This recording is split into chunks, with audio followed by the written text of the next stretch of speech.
How do you tackle race inequality at Sussex Police? Firstly, we have a governance structure in place with organizational boards, which are chaired by the executive leadership team, to monitor the work that we do and to ensure that there's accountability and to make appropriate decisions.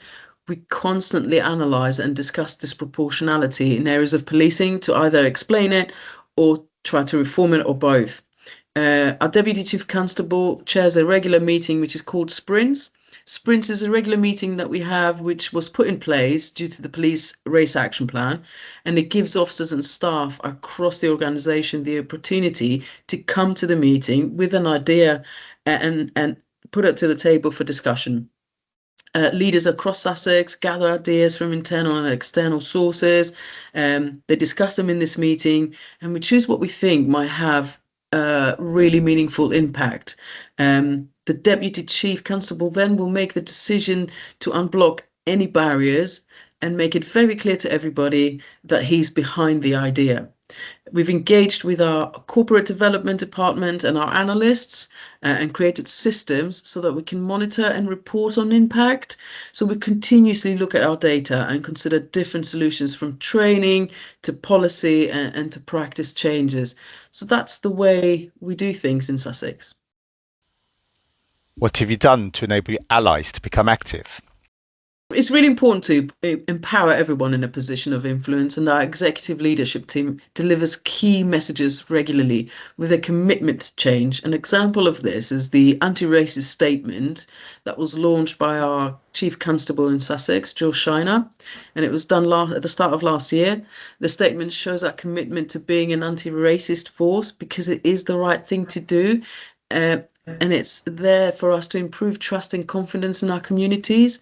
As an organisation, we've also created race equality advocates at every level for staff and officers, every rank, and every department within the organisation. And the numbers are always growing.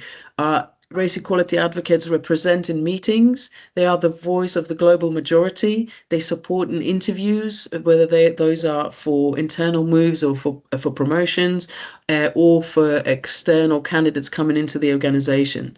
And so they provide that voice and understanding around race equality.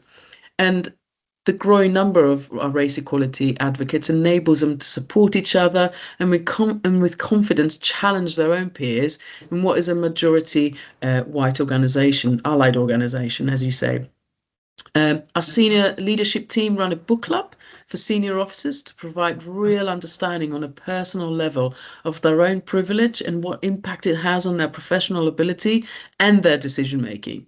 Our Assistant Chief Officer for Trust and Legitimacy and the force champion we have in force for race, who is a Chief Superintendent, they provide direct support to the race equality advocates, and they ensure any feedback is monitored and actioned through organisational boards. So that's really how we enable our allies to become active. What difference has this made?